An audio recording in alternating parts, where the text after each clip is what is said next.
Behavior cases. For most veterinary teams, those two words trigger a very specific kind of stress. We know they're critical to the pet's well-being, but we also know the operational reality.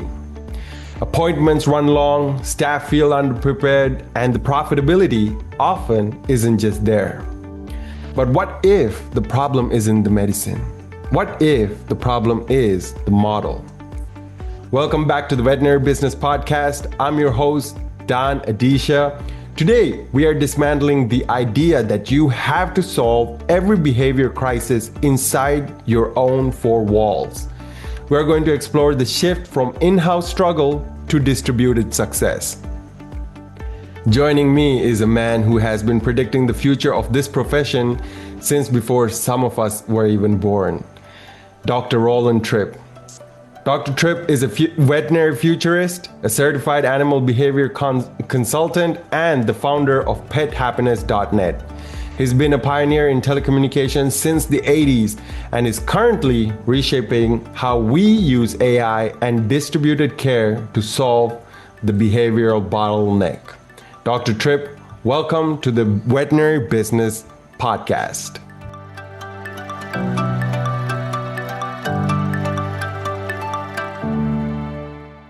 Now, before we get into systems, I want to touch on your background. You are a second-generation veterinarian, but I dug up that you actually wrote your first article on veterinary telecommunications way back in 1984.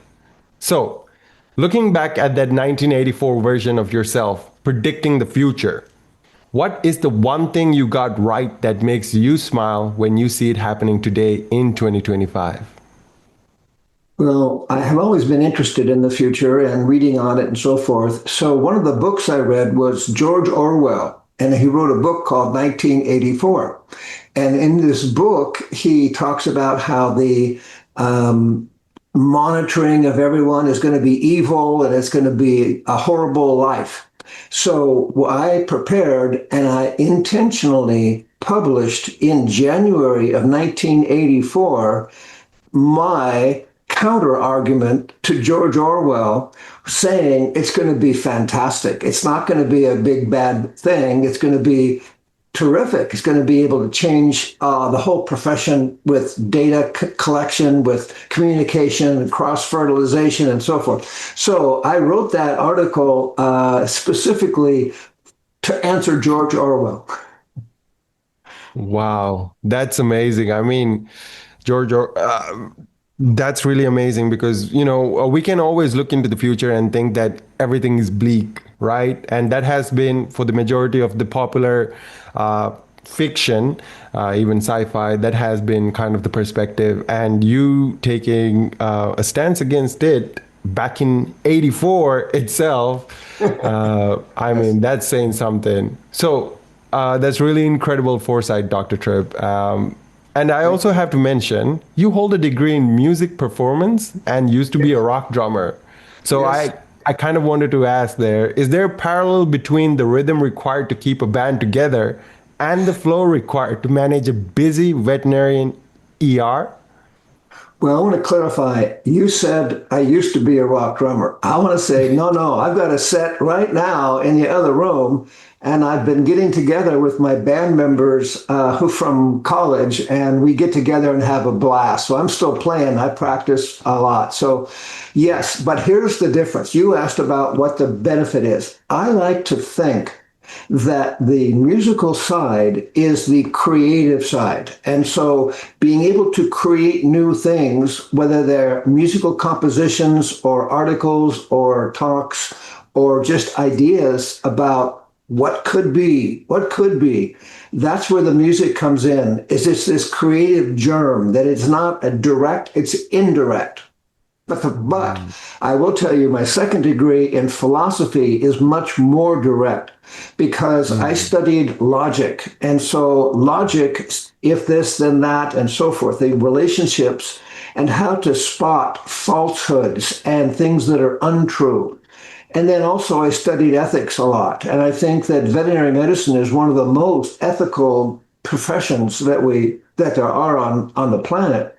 And so it decided to me, veterinary medicine is a expression of philosophy.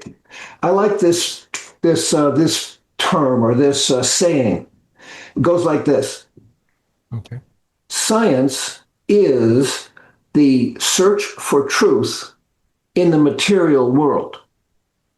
Philosophy is the search for truth in the non-material world.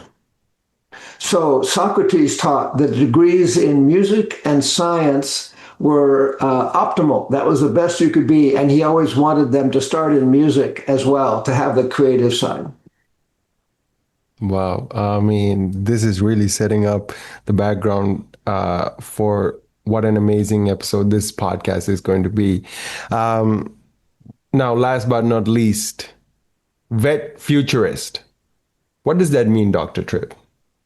Well, it means that first, I will say that the word veterinary, I will argue that most people think veterinary means medical treatment of animals. But I will argue that the word veterinary means something a little different. I believe that the word veterinary means to examine something in great detail and expertise, and then to give a neutral, unbiased, expert opinion about that. We use the expression, is that candidate been vetted? We say, has that document been vetted? And so on. So this term of being vetted no longer has to be related to health of animals. So I will argue that if you say veterinary medicine, it's one of the best possible parts of medicine, and it's different, but it's a plus. But I think veterinary ethics is a different thing too, and veterinary law is a different thing that don't necessarily depend on medical treatments of animals. So I am advocating that we begin to think more broadly. And I will say this is an opportunity as well.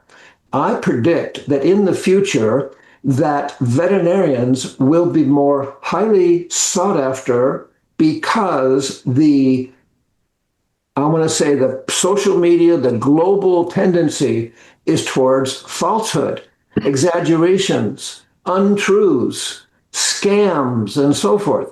So I believe that veterinarians, with their training in diagnostics, of understanding the steps that go through that, and then doing testing to get reality, and then being very objective of assessing the outcomes of that testing, I think that veterinarians are well positioned to be highly sought after in order to vet businesses, to vet pretty much anything in the future. For example, I think artificial intelligence should have veterinarians deeply involved in its future.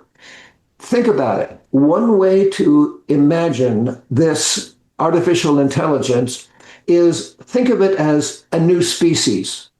It's a new species that has never existed on Earth before, and we can see it evolving. It hasn't fully arrived yet, but it's evolving. So I will argue that veterinarians especially veterinarians who are experts in behavior, are well positioned to understand the behavior of this new species, especially since this new species, artificial intelligence, is very much related to reward-based learning.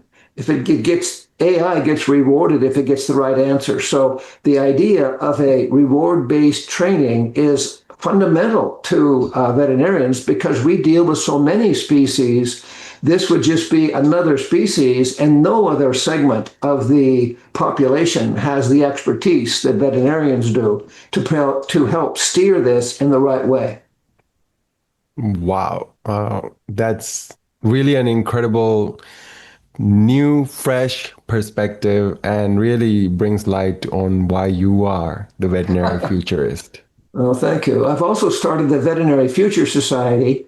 I gave a lecture and about the future. In fact, my proudest moment was when in 2011, I was invited to give a keynote address at an international meeting about the future of veterinary medicine. So that's pretty cool, I think.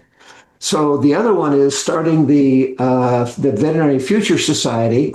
It is veterinaryfuturesociety.org. So Okay. and right now it doesn't cost anything to join, and I would encourage some of our listeners to go and look at it. And I've been doing it for 10 years or so, and so just look at some of the predictions that I made even a decade ago. And I published this article. I don't know how many decades ago 84 is, more a few. So some of that stuff is right on, and some of it still hasn't come to fruition yet. Right. Love it. And, with the talk going towards the behavior side of things, I would like to ask you this.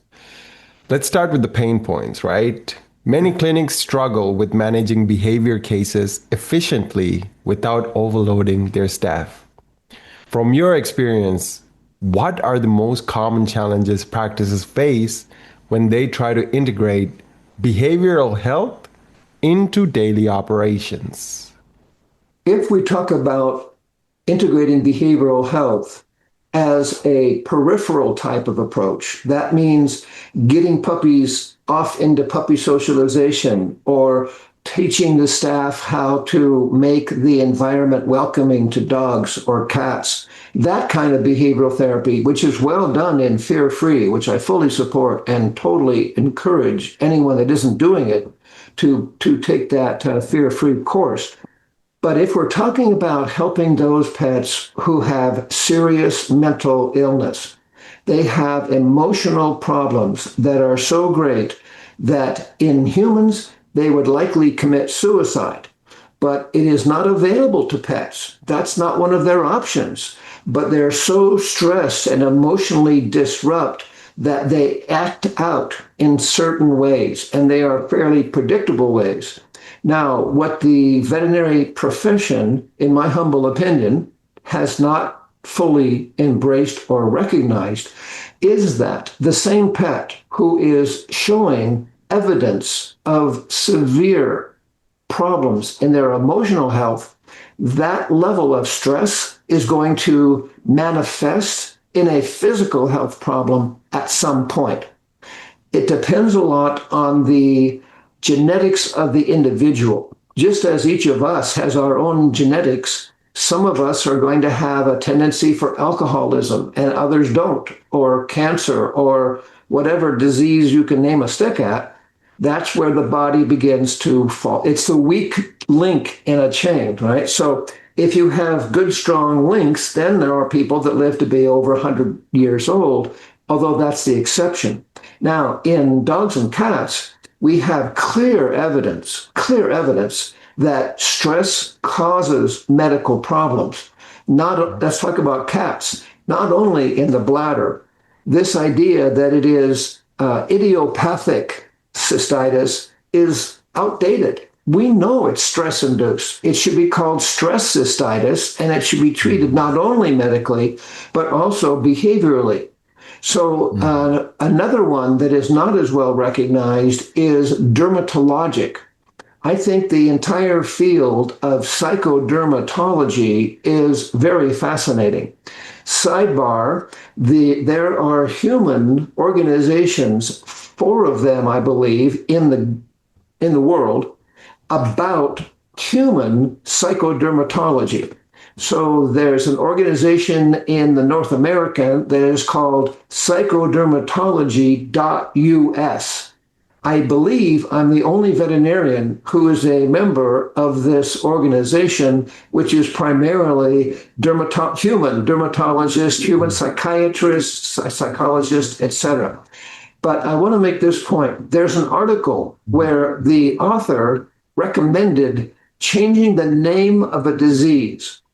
A few seconds ago, I recommended changing the name of idiopathic feline cystitis or interstitial cystitis, changing it to stress cystitis. Well, this author recommended changing the name of idiopathic, it was called idiopathic ulcerative dermatitis. And so they have pictures of these cats that have ulcers all over their head. And then the researchers did nothing other than change the environment that the cat was in, and 50% of them got completely recovered, and the others improved quite a bit. So this interrelationship between stress and the skin, I don't know if everyone remembers this from their embryology, but the embryo of every mammal, including humans and dogs and cats, when it is an embryo, the neural pathway folds out like this, so the skin and the brain are very well connected. And let me just give you some examples that we would respond to. So if we have a embarrassing experience, there's a reflex causing our face to turn red. Now, we're not doing that consciously. We can't control that. I would say in a lecture, I'd say, go ahead, blush. Try to do that. Or we also have, for example, under stress, the back of the scalp starts to itch and you kind of go like this. Why does the back of the scalp itch when you get confused and stressed? That's odd. I think, for example, that dogs who lick their paws, it's the same kind of a thing where when they're stressed, they get stress paw licking as a outlet for their stress. So the point I'm making is that in the future, I believe that in the routine workup of veterinary medicine, especially for the organs most commonly affected by stress, the bladder, especially in cats, the stomach, which is a stress, people say, I lost my lunch, or he lost his lunch over that. So it happens in people as well. But stress gastritis, the loose stools, stress colitis, and stress pruritus, which is one component of being itchy all the time. I think that there's also overlap here, of course, with allergies and other components. But that's why someone needs to go to a veterinarian in order to handle the secondary infections and the whatever is else going on, the Sibria oleosa and who knows what else. But the veterinarians, I think, need a way that is efficient and does not take any of their time just to hand off the behavioral component to do a test to see, is there evidence of significant stress in this patient? Or if not, fair enough, we'll go on. It's just like running a hematocrit or any other test. It's just a test. And that's what I've been interested in for a very long time, is developing such a test. And Dr. Tripp, just to come back to the initial question there, you gave a fantastic background of, the behavioral health and the different ways of really looking at it in pets. But the question really is, what are the most common challenges practices face? Because, you mentioned there at the end of a way to really do this efficiently, right, without overloading the staff. So what have been the most common challenges practices face when they try to integrate behavioral health into daily operations? And, that didn't go well. Right. Well, I owned a general practice. I can't do behavior in an exam room. It's not the staff is not overworked. The staff is back there reading a newspaper or, talking on the phone because the veterinarian is tied up. If they know what to ask, again, the veterinary schools need to educate them. But if you do, an hour is a minimum that you need to get a full concept of what's going, and then probably another hour to try to explain what to do. And then it's like a fire hose trying to get the information out. So I just think that doesn't work. I think you can do some things like making it a nice place to come. You can do things like sedating them if they're showing fear or aggression, so you don't just hold them down and make it worse. Veterinarians are causing so much post-traumatic stress disorders in these animals, and they don't recognize it. And so that's why I'm so glad to be able to talk with you and any audience that's here to begin to understand it's an ethical question, honestly, that veterinarians are causing problems. Do no harm. What about that? So I think that you told me you were going to get to some things, some additional questions that I'll get to talk about that some more. So you go ahead. Yeah, absolutely. Absolutely. So now practices handle behavior cases in-house, right? Perhaps this is the bottleneck we got going on, while others use distributed or specialist models. What are the advantages and pitfalls of these approaches, and how can clinics really decide which model works best for them? Okay. If you have a boarded behaviorist within reasonable driving distance, then Mhm. that probably is your best option. Okay. Sometimes they're so busy it can take months to get in, but that's at least you have that resource. There's only 100 of them on planet Earth, and most of them are busy, snapped up by companies that are paying them in industry, or they're at a university and they're teaching. As those universities that are progressive have behaviorist teaching, but it doesn't work well. Now, for the local hospital, many times they'll have a trainer that will come in and want to put their business cards on the counter there. But veterinarians don't know how to evaluate a trainer. They don't know what to ask, and they're very hesitant to turn over their cases and say, go see this person. That person then it's often will get stuck because there's a medical component and they don't know how to deal with that. So they tell them to go back to the vet and ask for Prozac.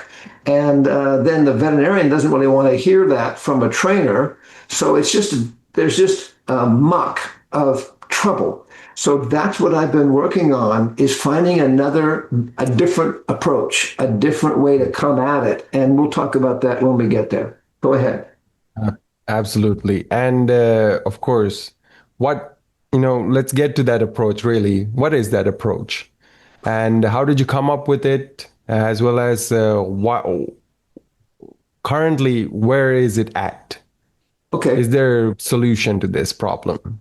Where it came from Mm. is when I sold my practice. I've just been interested in in the brain and brain science and how it works and emotionalism and so forth. So I just started studying it.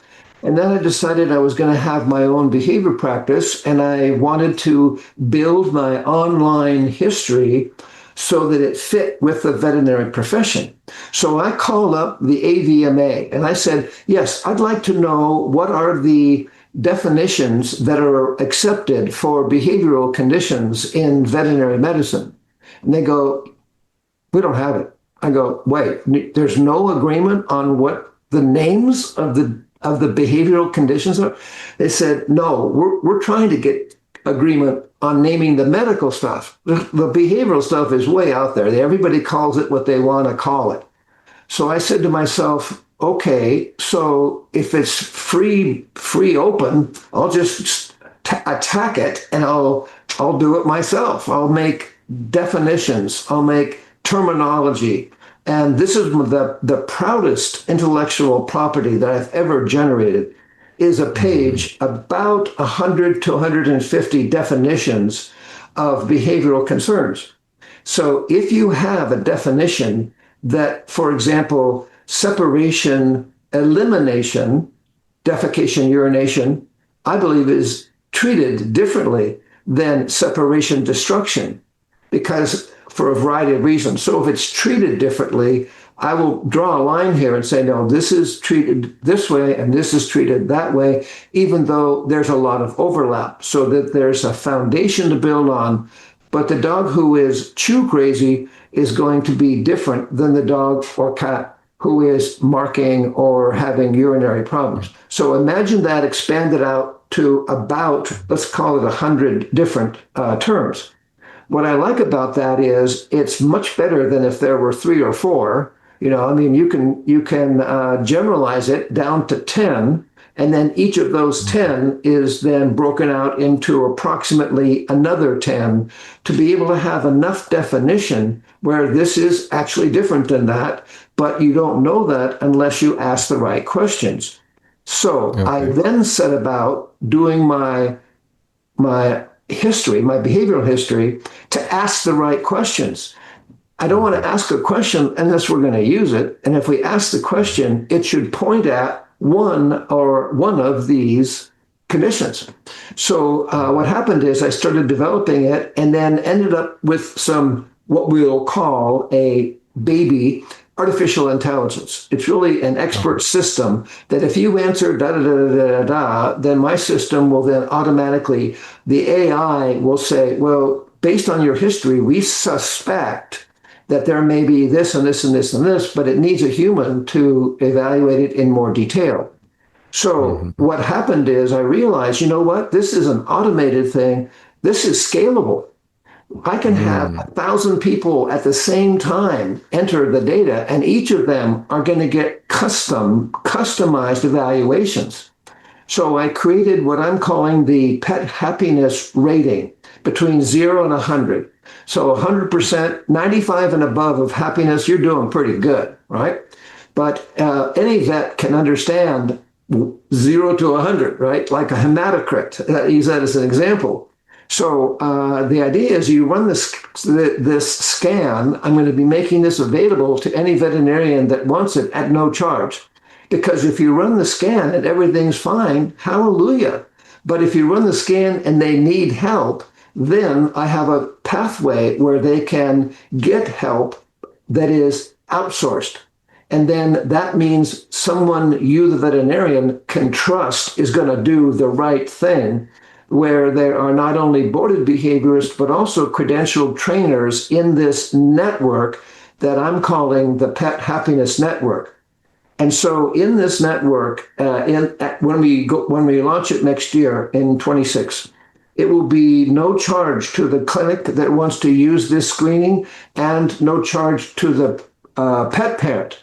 Now, the clinic in some cases might want to charge something for the testing, and that's up to them. They can keep that. What we want to do is identify first those animals that are in deep emotional pain. Deep emotional pain. We are just beginning to really understand physical pain and do something about it. And then standing behind it, behind the mountain there, when we climb that mountain, we see the mountain here called emotional pain. So who wants to have an animal, your own? And if you're a veterinarian, you probably have pets. You don't want your own animals to have emotional pain, but you just don't know what to ask and where to look and what to do. So I think this is the new frontier. And if it goes like I hope it does, where the majority of veterinarians in the United States take this advantage, and they just sign up and they start distributing this questionnaire and they get results back. And then and here's the other thing. If you outsource, as opposed to sending it to somebody else, the outsource model does not have a VCPR. They only operate under a VCPR that is established locally. So the outsourced expert may be anywhere in the country, but they're going to give recommendations to the pet parent. Well, for these reasons, we need to run some tests, and those can be done by your local veterinarian, whoever you choose to use. We just need to make sure that they're okay if I'm consulting with you on the behavior part of it, see? So then we send them in there with this want list for an organ profile and a urinalysis and a CBC, a neurologic exam. We need to be certain that there isn't a medical underlying problem with these animals before we spend all this time on the behavioral side. And so we need to treat it. And then also if the case that we're talking about will benefit from medications, and many of them require medications, then those are sent back to the veterinarian, and that's a major source of income because behavior drugs in general, starting with Prozac and going from there, have a very high markup. These are very inexpensive drugs, and they go on for a long time, often for life of the animal. So it's a way to bond clients to the clinic, and it's an income source as well for all those people interested in the business side. Is all of that lab work coming back in that they come in asking for it. I mean, I'd rather have the veterinarian say, "Oh, I don't think we need to do that. We did it just 6 months ago." Then the veterinarian's in the position of saying we don't need to do all of that. Okay, that's fine because they control the case. Whoever has the Mhm. VCPR ultimately controls the case. So in this model, the veterinarian, either the practice owner or the group, they select who they want to be their behaviorist, who they're going to go to. And so then that person is then going to handle all of their cases until they want to change. And then there's also a behavior tech or a trainer. So those two people, the veterinary behavior consultant and the animal behavior consultant, non-vet, the Mhm. veterinarian's job is to say, is look at the lab work that's been there, interpret it, to consider all of the differential diagnoses that might be causing a problem with urination or any other physical symptom, and then to determine what diagnostics will be needed in this case. By the way, let's also find out a little something about the adrenal gland, since that gland handles stress the most of any gland. So we probably need maybe a minimum of a resting cortisol, maybe an ACTH response would be even better. But we can do that later. We want to get a baseline of extensive lab work, and then we can say, okay, now we can go forward because we know where we are without adding any medications. So if we do add a medication and something Mhm. changes, that's going to be really important. So we need to do periodic checkups of the internal exam. That's the blood work and the urinalysis and even a fecal. We had a test where we routinely look at the minimum database, it's called, or the three body indicators: blood, urine, and feces. Now, in the future, okay, in the future, I think we'll use much more saliva, hair, Mhm. nail Okay. trims, and even Mhm. breath.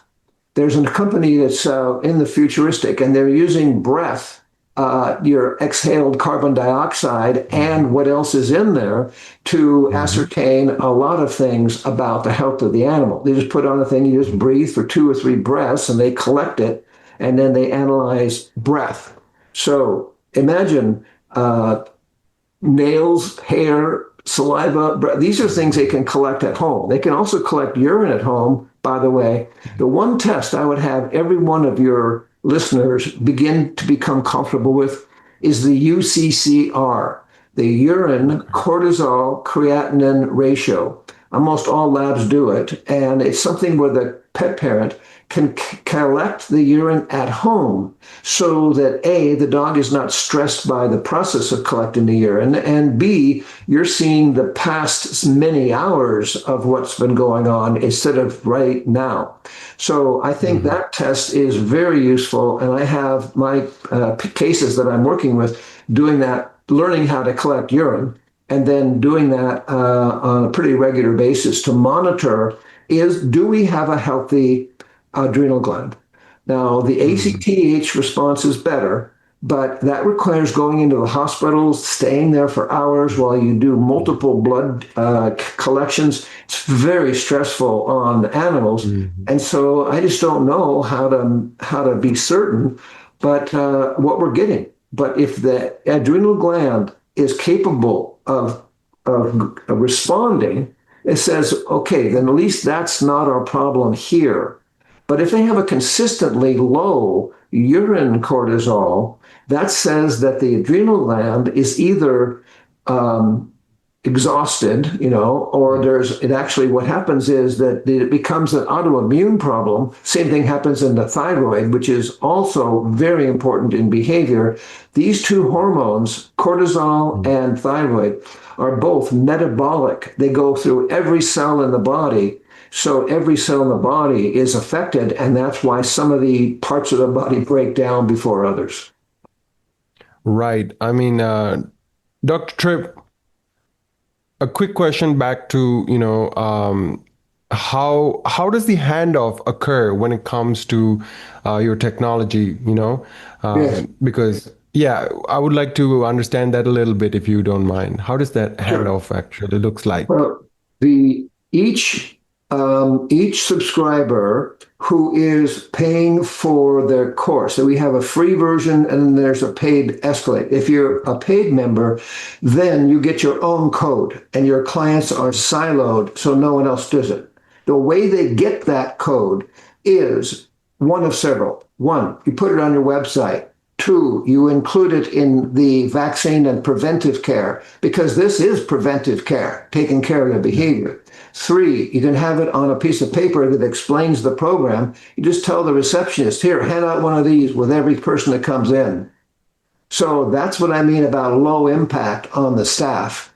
Now, if we have a major case that has come in for lab work and all that, then we are going to send a report to the veterinarian, whoever that is that's responsible for the case, and say, here are the medications, the dosages, the frequency. This is what I suggest that you copy and paste into your prescription area, and then it's considered approved. Then it's got that veterinarian's name is on the bottle. That's what matters in terms of VCPR. And I will argue that if that veterinarian doesn't get expert help, that they are not giving their patients the best care. It really should be, it's like doing a surgery that you're really not competent to do. And then if it goes wrong, well, the standard of care is what we're talking about here. So the veterinarians that are interested in a very high level standard of care, the idea that they can vet themselves, the behaviorist, the trainer, they can check their credentials, and it's always going to go to those people. My software will ensure that it is consistent. The protocols are the same, and the trainer is holding the hand of the client video-wise, just like this, to help them go through that and answer their questions and give them encouragement. This is, by the way, another future that we're going to see very soon, and that is a AI agent that is holding their hand and knows what the program is. We can give that, download it to the AI, and then the AI can be everywhere. That's the scalability of what I'm talking about. So I'm looking for some clinics that want to be early adopters that can collaborate with me and seeing how can we really do this right? How can we do it professionally, legally, so that the state boards are delighted, because the record keeping is fantastic. In my software, it's a living document. So the case is designed so that it monitors by date who changed that value and what did they change it from and what did they change it to and who was it that changed it on what date. So that is so much information. I just can't deal with it. But I truly believe that if we do this as a profession and we collect this data in a standardized format, the AI is going to be able to look at patterns that we won't recognize and will be able to understand, especially if we also collect a cheek swab of the saliva and we get a genetic code to match it with. I think that this is going to be pioneered in the veterinary profession and then quickly adopted into the human profession, which is dire need of help in the mental health crisis that we have. Right. And Dr. Tripp, I just want to play the devil's advocate for the clinic owners listening in, right? Please. The biggest fear with outsourcing is quality control. How do they maintain the face and reputation of the practice when the behavior expert is a third party or an AI platform? This is exactly the reason that veterinarians are hesitant to send it to anyone but aborted behaviorists. But if they know that there are aborted behaviorists that are behind this, that are reviewing this, and they know that these protocols are standardized. Now, here's another future idea that I think is coming. This is called micro-specialists. A micro-specialist is, I'm going to say, these are the qualifications. Number one, you have to have graduated with a doctorate in veterinary science. Number two, you have to be licensed in at least one state in the United States. Number three, you have to be willing to sell your time as a consultant. And number four, you have to either be or state the objective of being one of the world's leaders in this particular topic. So, of my 100 behavioral topics, I want to have some board of behaviors. They'll each pick one and then become the world's authority on each one of those. And they'll then be able to sell those protocols to the veterinarians. And the veterinarians can just mark up the protocols and then make money on the protocols that are developed. Meanwhile, the behaviorists that create these are going to be sitting on a beach somewhere getting royalties on their creation, similar to a rock star that makes a music of an album or a record, and then they sell it, and then they just collect royalties. So this idea of a micro specialist, now expand that out to all of veterinary medicine.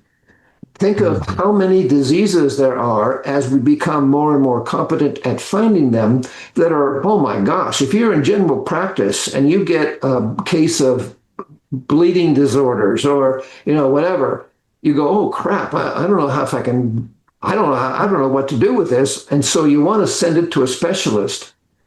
You can do that, or you can just go to the computer and see here's the credentials of the micro specialists. Maybe one of them is in Sri Lanka for that matter, or Texas or wherever. It doesn't matter, because if you go for the specialist, the micro specialist, now they're not saying I'm good at everything. They're just saying this one thing, I got your back. And then they will have technicians and they'll have AI, they'll set it all up so that if you bring them in on that particular thing, they'll be able to tell you what tests, what to run, how to do them, how to interpret them. These are the medications, all this client education.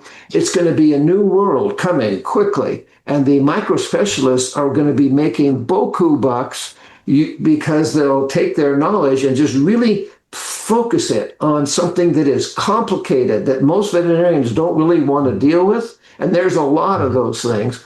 And then they'll just be remotely able to come in and help the client. But the vet keeps all the tests and the medications, all that is done there. And the specialist who's helping them, the micro specialist, will have the education for the technicians of how to run the test. And here's how to do this and here's how to do that. Stuff you wouldn't have thought to do that. So if you're an expert, let me give you one example. Let's say we have a veterinarian who is an expert in koi fish. Okay. Someone comes into your clinic and you're a dog and cat practitioner, say, my koi fish are just acting funny and one of them's dead already. What should I do? How many veterinarians are going to know what to do? Close to maybe a handful, okay? But in this model, you'd go and say, put in the search, koi fish. Oh, look, there's a koi fish expert in Minnesota who has developed a protocol and it's $600. So would you like to have this model for your fish? And your fish are worth thousands and thousands. So you say, okay, yes. So the vet collects the 600 and then they buy the protocol at wholesale and they sell it at retail. So there's markup on every one of these protocols in addition to the lab work, medications, and the bonding. Look, we're talking about these clinics are state of the art in the world. That's right. What I think, as a veterinary futurist, that's what I'm telling you is going to be profitable, because it's like a gold rush. As soon as you get there, whoever's first for every one of these conditions is going to be in good shape, because they're going to have access on the behavior side to all of my data. By the way, I think my system is able to be turned to the medical side. We'll see. I'm going to get the behavioral side first, because there's a huge opportunity to scale this thing up. And I just need some partners that want to work with me and work out the details.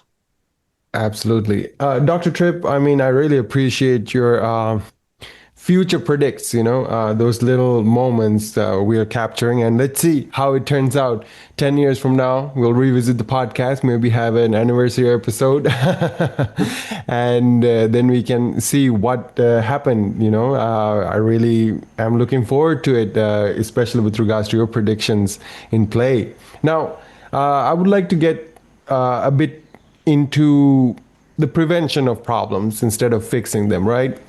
Thank you. So you've emphasized the critical period of 8 to 12 weeks for puppy socialization.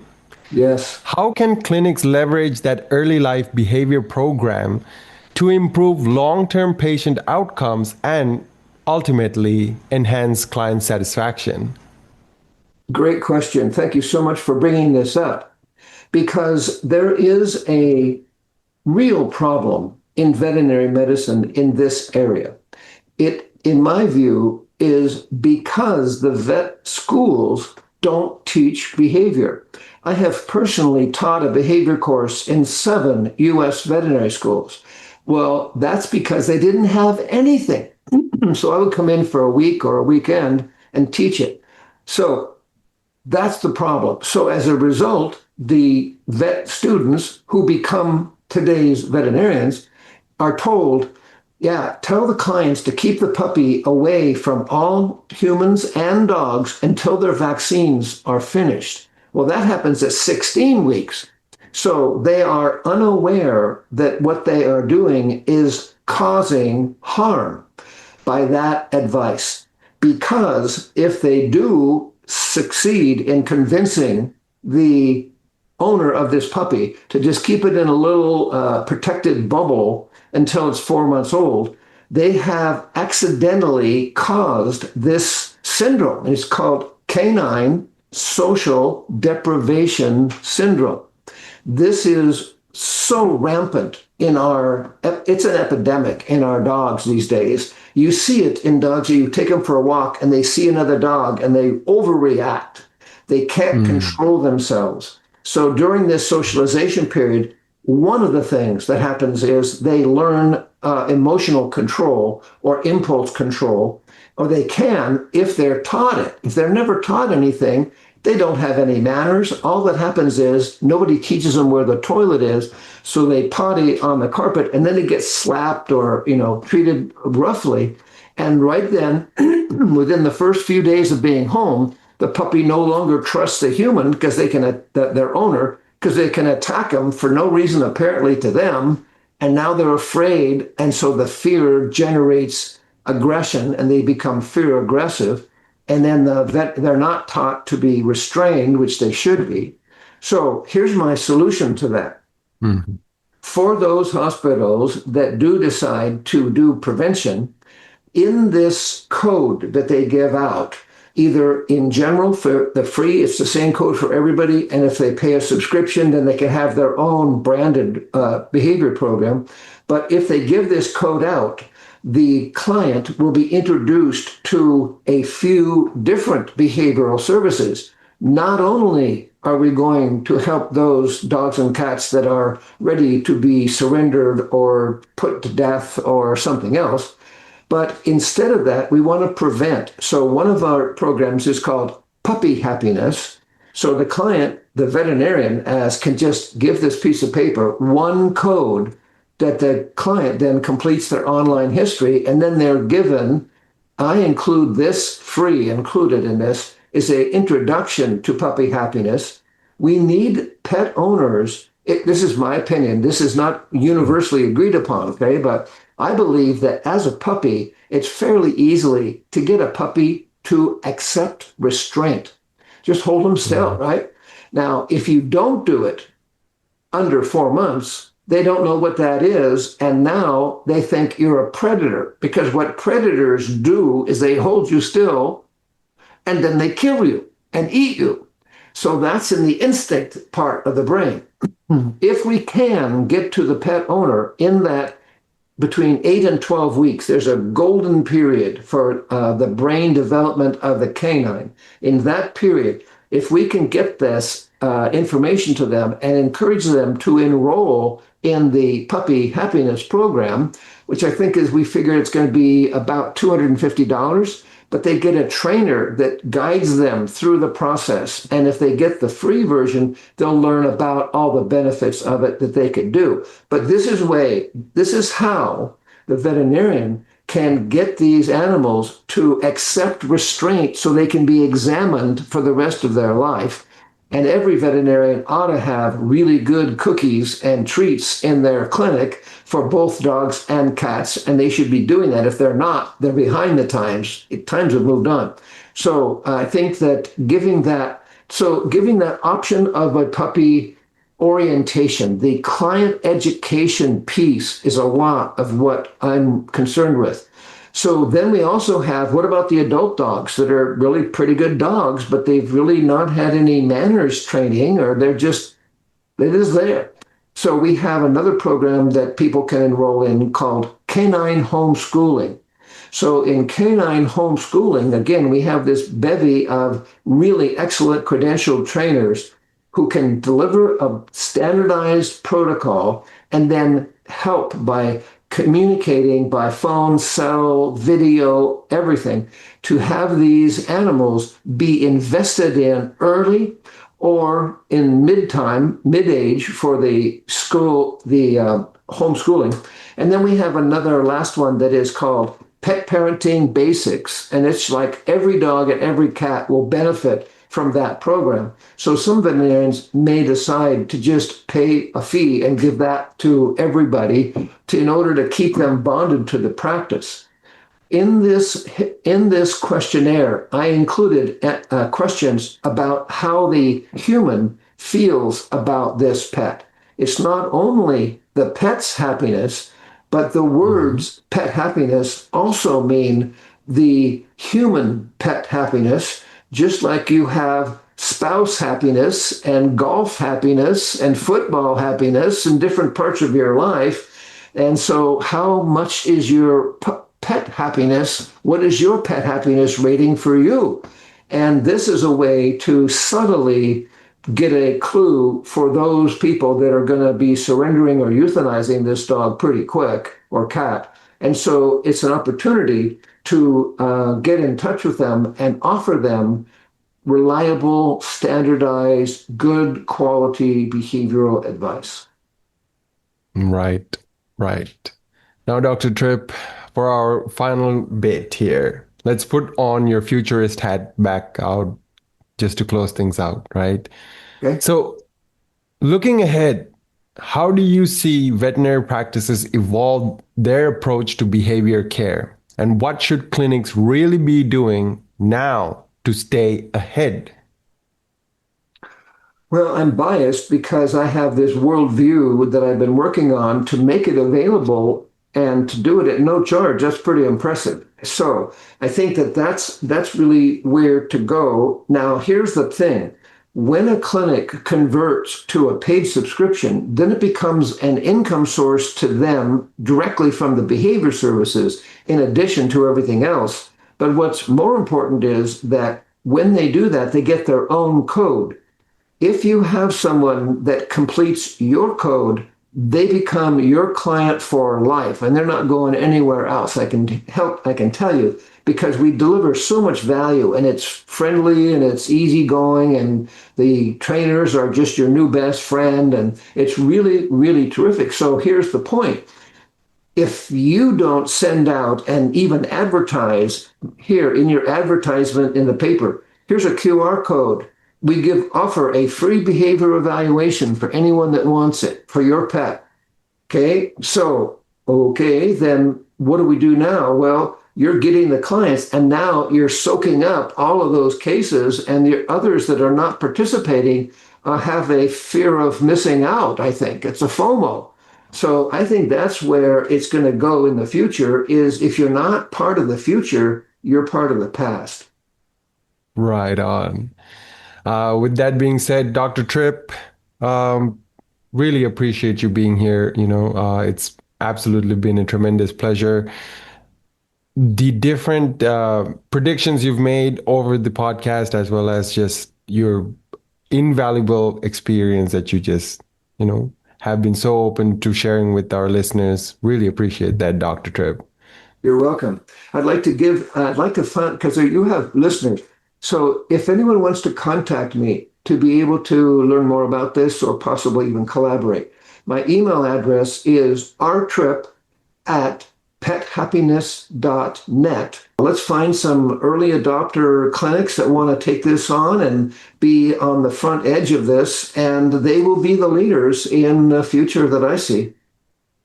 That's great. So, to our listeners, if Dr. Tripp's perspective resonated with you, we encourage you to take a look at his work at pethappiness.net and the Veterinary Future Society, as well as get in contact with him through the methods he just mentioned. So one final tool before you go: if you're looking to grow your practice in 2026, you can still book a complimentary marketing strategy meeting with Lila. She has helped hundreds of clinics attract ideal clients, and she's offering a personalized 12-month growth roadmap. Head over to veterinarybusinessinstitute.com/MSM to grab that free session.